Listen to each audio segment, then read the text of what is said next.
दोस्तों आज मैं इस जंग लगी हुई कैंची को बहुत ही अच्छे से क्लीन करके दिखाऊंगी आप सभी के सामने। बिल्कुल नया सा बनाकर दिखाऊंगी जिसको देखकर आप एकदम हैरान हो जाएंगे। बहुत ही प्यारी सी वीडियो है, मनी सेविंग टिप्स है इसमें, तो वीडियो को पूरा ध्यान से देखिएगा।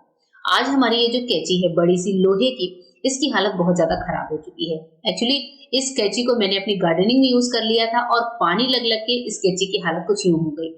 तो मैंने सोचा कि जब मैं इसकी क्लीनिंग कर ही रही हूँ, इसकी धार को तेज कर ही रही हूँ, तो क्यों ना आप सभी के साथ भी शेयर करूँ। तो यहाँ पर ये जो कैंची है जंग लगी हुई, सबसे पहले इसको लेंगे और इसको किसी बर्तन में ले लेंगे जिससे हमारी ये कैंची है, ये हम इस पे जो विनेगर है उसको अच्छे से डाल सकें। यहाँ पर मैं इस्तेमाल कर रही हूँ व्हाइट विनेगर का, जो हमारा खाना बनाने वाला विनेगर होता है वही। कितना डालेंगे कि कैंची पे जो जंग लगा हुआ हिस्सा है वो अच्छे से कवर हो जाए। इसके बाद भी थोड़ा सा जो विनेगर जो थाली में एक्स्ट्रा है उसको लेकर मैं क्या करूंगी, कैंची के जंग लगे वाले पार्ट पर अच्छे से रब करूंगी। अभी आप देख रहे हैं कि विनेगर डालने के बाद ही जंग का जो थोड़ा थोड़ा हिस्सा है, जो एक कलर होता है जंग का यानी कि रस्ट का, वो निकलना शुरू हो जाएगा। मैं आपको ये कपड़ा दिखाऊंगी जिससे मैं पोंछ रही हूँ, तो आप हाथों को बचाते हुए ध्यान से ये काम करिए। बस हमें विनेगर को लगाकर इसको इस तरीके से कवर करके रख देना है।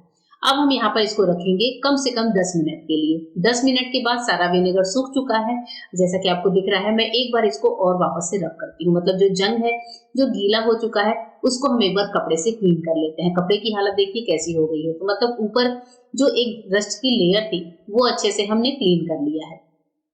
यहाँ पर हमने अपने एक स्टेप की सफाई को पूरा कर लिया है। अब बढ़ते हैं नेक्स्ट स्टेप की तरफ, जिसपे मैं इस्तेमाल करने वाली हूँ पीतांबरी का। ये वही पीतांबरी है जिससे हम पीतल या फिर तांबे के बर्तन को साफ करते हैं। पीतांबरी लेंगे 1 चम्मच और पूरी कैंची पर इस तरीके से अच्छे से फैला देंगे। मतलब इतना डालना है पीतांबरी, लगभग 2 चम्मच की कैंची पूरी अच्छी तरीके से कवर हो जाए। उसके बाद से अब हमने इस कैंची को जब पीतांबरी से कवर कर लिया है, तो एक और चीज है जो मैं यहाँ पर ऐड करने वाली हूँ। वो दूसरी चीज है दोस्तों शैम्पू। लेकिन शैम्पू जो हम लेंगे वो इतना ही लेंगे, थोड़ा सा ही, जितने में कि ये पीतांबरी है अच्छे से गीली हो जाए। तो मैंने यहाँ पर जो 1 रुपए का पाउच होता है शैम्पू का वो लिया है। शैम्पू आप कोई भी ले सकते हैं।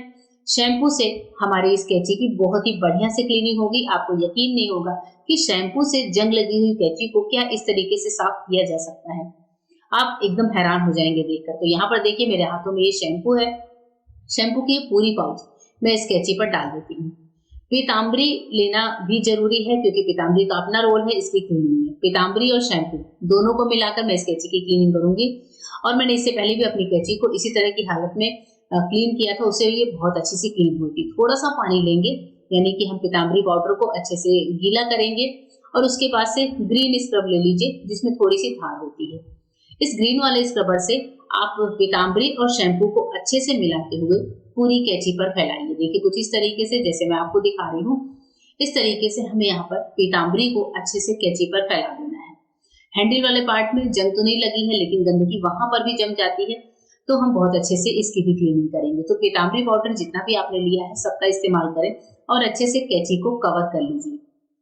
अब इसके बाद से टाइम आता है हमें इस कैंची को रब करने का। जब हमने अच्छे से पीतांबरी का यूज कर लिया, तब इसके बाद से हमारे आपके पास घर में होते हैं रेगमार्क।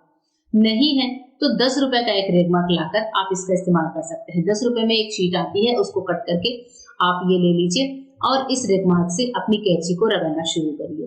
रेगमार्क जो होता है वो लोहे के सामान से जंग निकालने का बहुत अच्छे से काम करता है। तो हाथों को बचा कर ही करिएगा। कैंची और चाकू ऐसी चीजें होती हैं जिनसे हमें चोट लगने का बहुत ही डर होता है। तो यहाँ पर मैंने कैंची के चारों तरफ, मतलब आगे पीछे जितनी भी जंग लगी थी, बहुत ही बढ़िया, बहुत ही मतलब अच्छे से रगड़ा था, जिससे हमारी कैंची पूरी तरह से नीट एंड क्लीन हो जाए। थोड़ी सी मेहनत तो लगती है इस तरीके से दोस्तों, लेकिन हमारी कैंची बहुत ही बढ़िया तरीके से सही हो जाती है। कैंची के जो कुंडे होते हैं, जो पेच वगैरह होते हैं, वहां पर भी रगड़िएगा क्योंकि ये भी कई बार जाम हो जाते हैं जंग लगने की वजह से। अब इसके बाद से जब हमने इसको पूरी अच्छी तरीके से रगड़ लिया, तो मैं वापस से इस रबड़ से एक बार इसको अच्छे से छुड़ाकर दिखाऊंगी जो कुंडे के आसपास है। तो आप कैंची को अच्छे से फैला फैलाकर, और हाँ ध्यान रखेंगे कि दोनों साइड से साफ करेंगे। कई बार क्या होता है, हम लोग एक ही फ्रंट की साइड ध्यान देते हैं और दूसरा साइड वैसे का वैसा ही रह जाता है। तो कैंची को दोनों साइड से आपको अच्छे से क्लीन करना है। जितना हो सके उतना बढ़िया तरीके से आप क्लीन कर लीजिए। थोड़ा सा टाइम तो लगता है, लेकिन हमारा जो कैंची है वो बिल्कुल ही नया हो जाता है। तो यहाँ पर देखिए रेगमार्क से मैं बहुत ही बढ़िया तरीके से इसकी क्लीनिंग कर रही हूँ। जब आप इसको अच्छे से कर लीजिए, करते करते आपको लगे कि हाँ अब ये क्लीन हो गया है, तो चलिए इसको वॉश कर लेते हैं नॉर्मल ठंडे पानी से। देखिए मैंने यहाँ पर इस कैंची को नॉर्मल पानी से वॉश कर लिया है और कैंची हमारी देखिए कितनी बढ़िया एकदम साफ सुथरी हो गई है। कैंची का जो हैंडल है वो पीताम्बरी की वजह से चमक गया है, क्योंकि ये पीतल का हैंडल है और पीतल की क्लीनिंग पीताम्बरी से करें तो बहुत अच्छे से ये चीजें साफ होती हैं। तो हमारी कैंची का जो हैंडल है वो भी बहुत अच्छी तरीके से साफ हो गया है। साथ ही लोहे वाले पार्ट में भी जो रस्ट लगे थे वो पूरे के पूरे निकल चुके हैं। कुंडा वगैरह सबको अच्छे से करके सबसे पहला काम होता है धुलने के बाद कैंची को अच्छे से वॉश करके रखिए और इसके बाद इसको पोंछ के रखिए। सूखे कपड़े से अपने लोहे की चीजों को हमेशा पोंछ कर रखना चाहिए। अगर इसमें थोड़ा सा भी पानी रह गया तो जंग दोबारा लगते देर नहीं लगेगी। तो सबसे पहला काम करिए कि अच्छे से पानी को पोंछिए। उसके बाद से जब आपने पानी को पोंछ लिया तो आप करते हैं इसको धार देने का काम। अब जैसे मेरे पास ये पत्थर का छोटा सा खलमूसल है, इसके पीछे वाले साइड आप कैंची को अच्छे से रब करिए। ध्यान रखें कि धार देते समय भी आपको हाथों का खास ध्यान रखना है। दोनों साइड से अच्छे से कैंची को आगे से पीछे से आप धार दे सकते हैं। आपके पास पत्थर का ऐसा कोई आइटम नहीं है तो आप अपने कप के पीछे वाले हिस्से को भी गर्म करके उससे भी धार दे सकते हैं। घर में आपके पत्थर की स्लैब है मार्बल की, उस पे भी आप इसको रब कर सकते हैं। फर्श पे कहीं पर भी ईंट वगैरह का टुकड़ा है उससे भी रब कर सकते हैं। मतलब घर में ही हम बहुत अच्छे से अपनी इस पुरानी कैंची को धार दे सकते हैं। जब आप अच्छे से धार दे लेंगे तो आप जब इससे कुछ भी कट करेंगे तो आप देखेंगे बहुत ही बढ़िया तरीके से कट रही है। जैसे मैंने यहाँ पर शैम्पू का पाउच कट करके देखा तो हमारी कैंची बहुत अच्छे से कट रही है। अब इसके बाद से वापस से जो एक्स्ट्रा पानी था उसको हटा दिया है मैंने। अब जो लास्ट काम होता है वो होता है कैंची को ग्रीस करने का काम। तो कोई सा भी ऑयल आपको लेना है, सरसों का तेल या फिर नारियल का तेल। मैंने एक कपड़े में लिया है नारियल का तेल। पूरी कैंची पर अच्छे से नारियल के तेल को रब करिए। इससे क्या होगा, जंग नहीं लगती। हमारी कैंची में जो जंग लगने की समस्या होती है वो बिल्कुल ही खत्म हो जाती है। अगर हम हर बार कैंची को धुलने के बाद अच्छे से पोंछ कर ग्रीस करके रखेंगे तो कैंची पर कभी भी जंग नहीं लगेगी। आप चाहे पानी के साथ इसका इस्तेमाल करें, पौधों में करें या फिर कपड़े वगैरह काटने में करें।